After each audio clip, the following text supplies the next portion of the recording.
नमस्कार दोस्तों, न्यूज 18 बिहार झारखंड के इस डिजिटल प्लेटफॉर्म पर आप सभी का बहुत स्वागत है। और इस वक्त के सबसे बड़ी खबर मनीष कश्यप से जुड़ी हुई, जिसे लेकर आज दिन भर सब ये जानने की कोशिश में रहे कि आखिर मनीष कश्यप को क्या ईओयू की टीम जो है वो रिमांड पर आज लेगी या नहीं लेगी। तो सबसे बड़ी जानकारी यही आई, ईओयू जो है वो रिमांड पर नहीं ले रही है। लेकिन क्यों रिमांड पर नहीं लिया गया और आगे क्या ये उसके लिए राहत की खबर है या परेशानियों का सबब बन सकती है आने वाले वक्त में, अभी मुश्किलें कम नजर नहीं आ रही।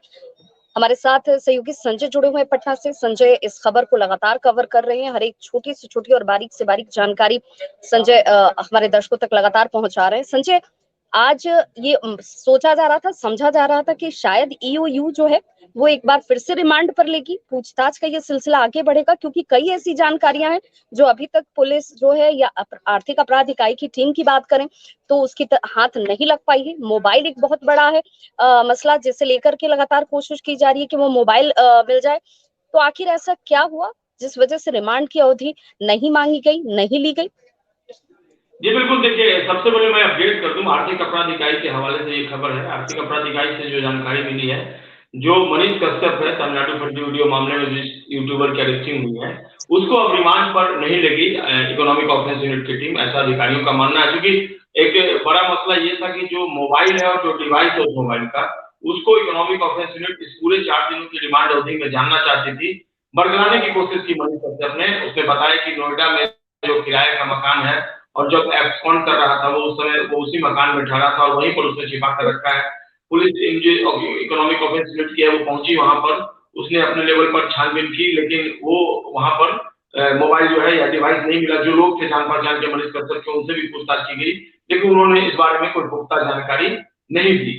तो अब इकोनॉमिक ऑफेंस यूनिट ने एक दिन पहले आज रिमांड की अवधि खत्म हुई थी। कल उसने पटना के पाटलिपुत्र थाना क्षेत्र के महेश नगर में एक अपार्टमेंट में दबिश दी, जो बताया जाता है कि मणि द्विवेदी जो उसका पुराना एसोसिएट है और फर्स्ट तक प्राइवेट लिमिटेड जो उसकी कंपनी है उसमें वो डायरेक्टर है।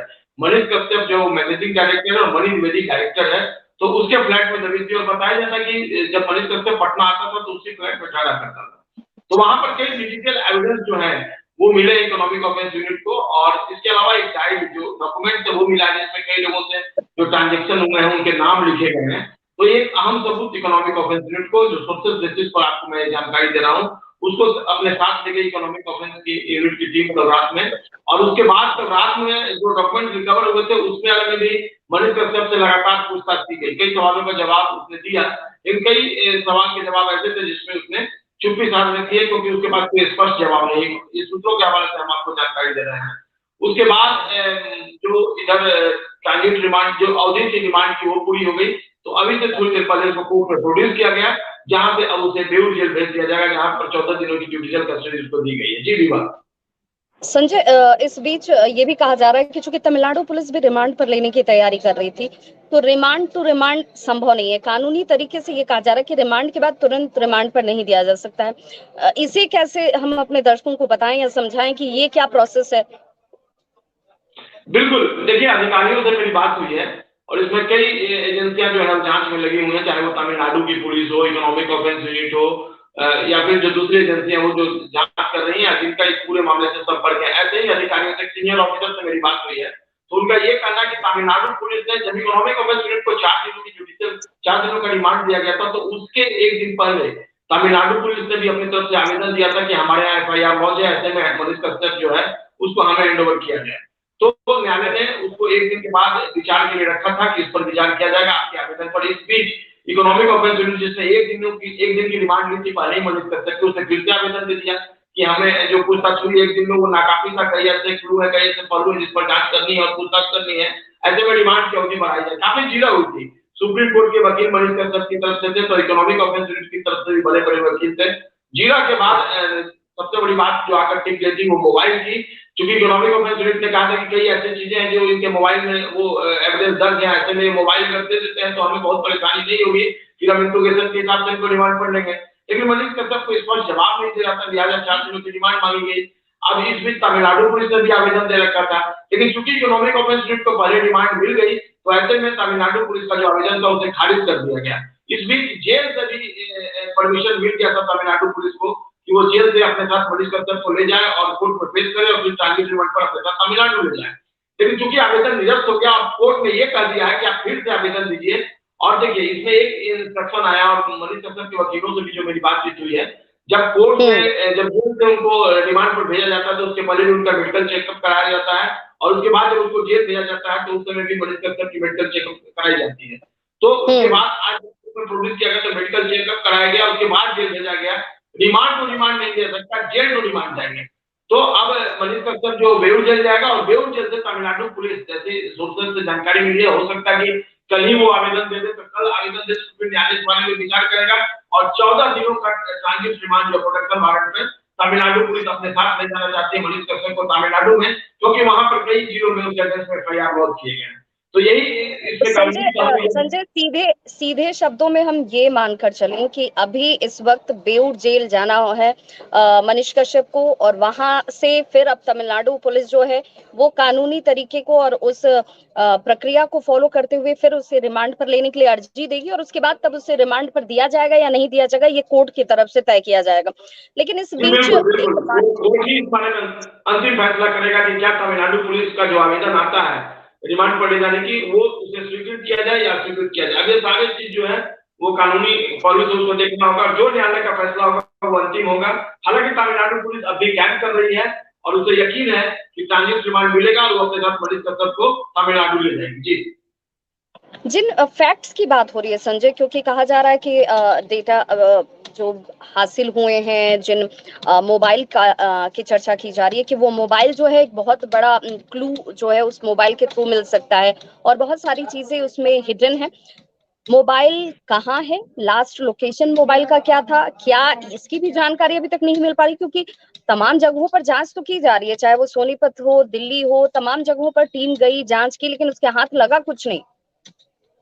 देखिए सबसे बड़ी बात एक इकोनॉमिक ऑफेंस यूनिट आखिर क्यों चाहती है कि मनीष का मोबाइल का डिवाइस उसके हाथ में हो, क्योंकि इकोनॉमिक ऑफेंस यूनिट को लगता है कि कई लोगों से इसने बातें की होंगी, तो उसका एक अहम सबूत मिलेगा कौन कौन से लोग कॉन्स्पिरेटर थे इसमें, जिन्होंने कॉन्स्पिरेसी रची इसके साथ मिलकर, किन लोगों से ये संपर्क में था, ये सारी चीजें जब उसका कॉल डिटेल्स आएगा, मोबाइल का जो डिवाइस है उसमें किस तरह के वीडियो, इसने सोशल मीडिया पर जो वीडियो ट्वीट किया था अपने ट्विटर अकाउंट से, उसमें फर्जी वीडियो की बात कही थी, तो वो किस उसी मोबाइल से किया था, ऐसा इकोनॉमिक ऑफेंस यूनिट की टीम मानती है। तो कई अहम पहलू, कई अहम सबूत जो है उसी मोबाइल में, उसी में उसका सारा राज जो है वो छिपा है। मुझे सबसे बड़ी बात ये समझ में नहीं आती है कि अगर मनीष कश्यप जो अपने को इनोसेंट बता ही रहा है, वो कहता है कि मुझे बेवजह फंसा दिया गया है, उसके जानने वाले चाहने वाले लोग कर रहे हैं, तो आखिरकार इकोनॉमिक ऑफेंस यूनिट अगर एक मोबाइल ही उसे चाहती है, डिवाइस चाहती है, तो देने में फिर क्या आ गया। और यही अंदेशा है इकोनॉमिक ऑफेंस यूनिट को कि सारे राज जो है उसी मोबाइल में छिपे हुए हैं, तो इकोनॉमिक ऑफेंस यूनिट को आखिरकार मोबाइल दे देने क्या है, आप डिवाइस सौंप दीजिए। बिल्कुल, बहुत कंट्राडिक्टरी बयान नजर आते हैं। एक तरफ अगर मनीष कश्यप ये कह रहा है कि उससे गलती हो गई, वो इसके लिए माफी मांग रहा है और जानबूझकर फंसाने की साजिश की जा रही है, फंसाया जा रहा है, तो दूसरी तरफ जिन बेसिक जानकारियां जो हैं, अगर एक इंसान, और वो भी जब आप किसी वीडियो को बनाते या चलाते या दर्शकों तक पहुंचाते हैं, आप एक यूट्यूबर हैं और ऐसे में मोबाइल आपके पास ना होना या मोबाइल को लेकर आपका जवाब इस तरीके से दिया जाना कि उसके बारे में आपको जानकारी नहीं है, पचने योग्य बात नहीं है, तो फिर आप छुपाने की कोशिश क्या कर रहे हैं और क्यों कर रहे हैं, ये एक बड़ा सवाल है।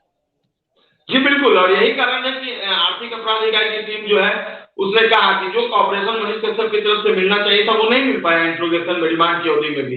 लेकिन केवल एक ये पहलू नहीं है, मैं आपको बता दूं कि एक सोशल एक्टिविस्ट है, उन्होंने भी एक आवेदन दिया है इकोनॉमिक ऑफेंस यूनिट को, जिसमें राष्ट्रपिता महात्मा गांधी के बारे में आपत्तिजनक बातें कही गई है मनीष कश्यप की तरफ से, वो वीडियो प्रोड्यूस कराया गया और अनुरोध किया गया कि इस आधार पर भी मनीष कश्यप पर एफआईआर लॉन्च करे। हालांकि ये आर्थिक अपराध इकाई की जिम्मे है कि वो पूरे मामले की जांच करे, उस वीडियो की जांच करे और फिर जो कानूनी पक्ष है, तकनीकी पक्ष है, उसको जानते हुए सोशल पैन का ये मामला बनता है तो उस वीडियो की जांच करने के बाद एफआईआर लॉन्च करे। हालांकि ये भी आर्थिक अपराध इकाई के जिम्मे है, लेकिन कई ऐसे पहलू है, एक पेड न्यूज का मामला है, कई ऐसे इश्यूज मिले हैं इकोनॉमिक ऑफेंस यूनिट को कि पेड न्यूज की बात सामने आई है।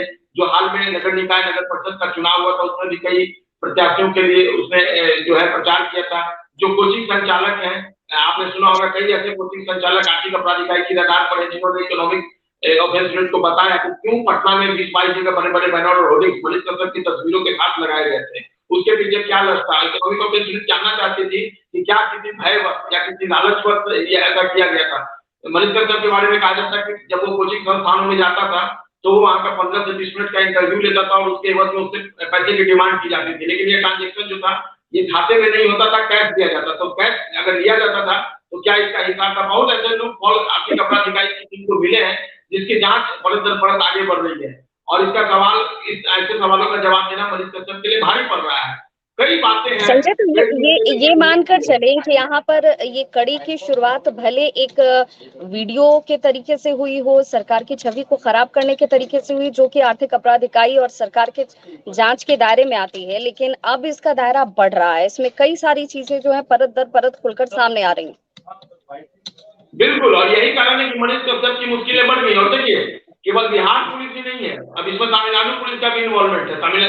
इसको दो राज्यों में दोनों की पुलिस का सामना करना पड़ेगा जब इंट्रोगेशन होगा और जब ये रिमांड में जाएगा वहां पर, तो वहां पर जो केसेस दर्ज किए गए हैं उनके पास अपने एविडेंस है और उन सारे सवालों का जवाब वो मनीष कश्यप में चाहेंगे। इनको सब जगह बेल लेना पड़ेगा, न केवल बिहार में बल्कि तमिलनाडु में भी जहाँ चाहेंगे इसमें फरियाद किया गया है, वैसे सभी जगहों पर जाके इन्हें बेल लेना पड़ेगा। एक बात और है कि आपने कहा कि इन्होंने एक्सेप्ट कर लिया कि गलती हुई है, लेकिन मैं आपको बता दूं इसका जो कानूनी पक्ष है, मनीष कश्यप के वकील भी कह रहे हैं कि जो वो रिमांड अवधि में इकोनॉमिक ऑफेंस के सामने जो अगर अपना वो जो कन्फेशन दे रहे हैं उसका कोई बहुत अधिक वैलिड नहीं है, वो कोर्ट में वो खारिज हो जाएगा। क्योंकि रिमांड अवधि में टॉर्चर करके ये करके तमाम जो पहलू इस तरह के आरोप लगा के वो उनसे जबरदस्ती का कन्फेशन लिया जा रहा है, जबरदस्ती सिग्नेचर करवाया जा रहा है खाते का घर पे।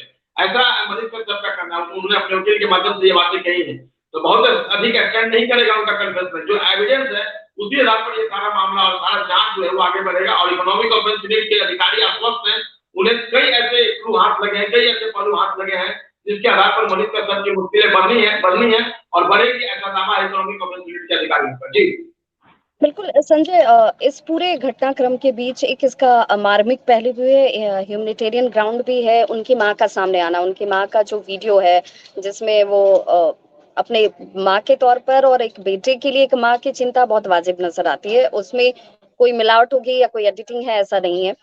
लेकिन दूसरी तरफ ये भी सवाल उठता है कि जब ये सब कुछ हो रहा था तो शायद माँ की जानकारी में ना हो, लेकिन अब वो ये जरूर बात कह रही है मीडिया के सामने या फिर तमाम दूसरे माध्यमों से कि जब एक बार वापस लौटेगा तो अब ये काम नहीं करने दूंगी। एक माँ की भी चिंता इसमें झलकती है कि वो कैसे बेटे को लेकर परेशान है और बेटा क्या कर रहा था इसकी बहुत ज्यादा उन्हें कुछ जानकारी नहीं है।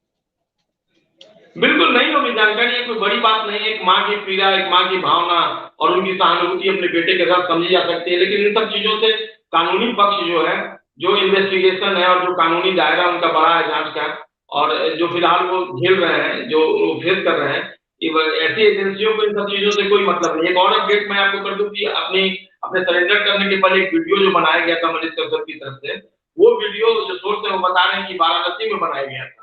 उन्होंने माँ को वाराणसी बुलाया था और वहां पर बाकायदा उन्होंने आरोप लगाया था कि मैंने वो कह नहीं रहे कि वीडियो मैंने बनाया है, वो कह रहे कि मैंने ट्विटर अकाउंट पे ट्वीट जरूर किया, लेकिन वीडियो दूसरों की तरफ से बनाया गया था। हालांकि आर्थिक अपराध इकाई ये कह रही है कि वीडियो उनकी तरफ से बनाया गया था, जो दूसरे लोग इस मामले में कल्प्रिट जो है वो बता रहे कि मनीष कश्यप का इन्फ्लुएंस था और उनकी कुनाइजन से सारी चीजें बनी थी। बहरहाल ये जांच का विषय है और न्यायालय इसका फैसला करेगा। लेकिन सबसे बड़ी बात यही है कि ये जो वीडियो था, जो सेंसर करने के पहले उन्होंने सवाल उठाया कि कई ऐसे मीडिया हाउस थे जिन्होंने न्यूज़पेपर की बात वो खास कर रहे हैं कि उन्होंने इन खबरों को लिखा, तो उनके अगेंस्ट में क्यों नहीं एक्शन लिया जा रहा है। लेकिन मैं आपको बता दूं कि मनीष कश्यप ही नहीं, 30 से अधिक मीडिया हाउसेस को नोटिस दी गई थी और सबने माफीनामा लिखा, लेकिन मनीष कश्यप का मामला केवल उसको ट्वीट करने तक नहीं है, उन खबरों को दिखाने तक नहीं है। एक बड़े कॉन्स्पिरेटर के रूप में इनकी भूमिका सामने आई है, उसके एविडेंस मिले हैं और उसमें बाकायदा ये तमिलनाडु को काट छाट कर बनाना, उसे एडिट करना या फर्जी तरीके से चीजों को रखना, ये बिल्कुल जिस मामले पर इस वक्त जांच की जा रही है कि कहीं ना कहीं आपने माध्यम का गलत इस्तेमाल किया है। आपने उस माध्यम के जरिए दो भाषा वाले राज्यों में और वहां पर वेमनिस्ट पैदा करने की कोशिश की है। तो ये अधिकार तो ना आपको है, ना मुझे है, ना किसी को भी है। तो वैसे मामले में जब अगर जांच की जा रही है और उस दायरे में आप हैं, तो या तो आप पूरी तरीके से कोऑपरेट कीजिए, जिन चीजों की डिमांड की जा रही है आपसे, जो मांगा जा रहा है आप उसे साक्ष्य के तौर पर सामने रखिए। आप मोबाइल दे दीजिए, आप डिवाइस दे दीजिए, जैसे जो जांच फेस करना हो आप कीजिए। कहाँ सवाल उठ रहा है? अगर आप कहते कि मैं इनोसेंट हूँ, आपको बिल्कुल सामने आना चाहिए, सारी चीजों को दे दीजिए। लेकिन आप मोबाइल नहीं देंगे, डिवाइस नहीं देंगे तो शक का दायरा बढ़ेगा और इसमें तमाम तरह के सवाल उभर कर सामने आएंगे। बिल्कुल संजय, क्योंकि बार बार अब इसी बात पर जाकर निगाहें टिक जा रही हैं कि तमिलनाडु पुलिस जब अब वो भेजे जा चुके हैं बेऊर जेल न्यायिक हिरासत में, और ऐसे में क्या ये माना जाए कि कल से तमिलनाडु पुलिस जो है वो एक्टिव नजर आएगी कानूनी तरीके से उन्हें रिमांड पर लेने के लिए, और बहुत जल्द ये भी हो सकता है कि तमिलनाडु पुलिस को वो रिमांड मिल जाए, उसके बाद तमिलनाडु पुलिस अपने तरीके से पूछताछ करेगी? बिल्कुल, और वो ट्रांजिट रिमांड पर जब ले जाएगी प्रोडक्शन वारंट में तमिलनाडु तब पूछताछ करेगी। उसके पहले एक कानूनी पहलू ये है कि मनीष कश्यप को ट्रांजिट रिमांड पर लेने के पहले तमिलनाडु पुलिस को बेऊर जेल से मनीष कश्यप को अपने साथ कोर्ट ले जाना होगा। फिर कोर्ट में इस पूरे मामले में जो उनके वकील में बड़े से बड़े वकील किए हैं तमिलनाडु पुलिस ने, मैं आपको बता दूं, बड़े से बड़े वकील के संपर्क में है। दूसरी तरफ मनीष कश्यप के भी वकील होंगे। दोनों पक्षों के बीच इस पूरे मामले में बहस होगी और उसके बाद न्यायालय का अंतिम फैसला आएगा कि क्या उन्हें ट्रांजिट रिमांड में प्रोडक्शन वारंट पर तमिलनाडु भेजा जाए। तो ये फैसला अंतिम तौर पर सतोगतवा न्यायालय द्वारा होगा। देखना होगा तमिलनाडु पुलिस को कितनी सफलता मिलती है। हालांकि एक पुलिस लगातार कैद कर रही है बिहार में जगहों पे जो एक्यूज थे उनकी भी अरेस्टिंग, मुकेश समसानी है जिसकी अरेस्टिंग मुजफ्फरपुर से तमिलनाडु पुलिस ने की है। तो कई ऐसे लोग हैं जिनको तमिलनाडु पुलिस ने एफआईआर लॉन्च किया, उनके साथ वो अपने ले जाने के लिए लगातार प्रयासरत है और मनीष कश्यप को भी वो रिमांड पर अपने साथ ले जाना चाहती है। विवाह तो आने वाले वक्त में मेरा जो बैटरी है वो मोबाइल का वो लो हो रहा है।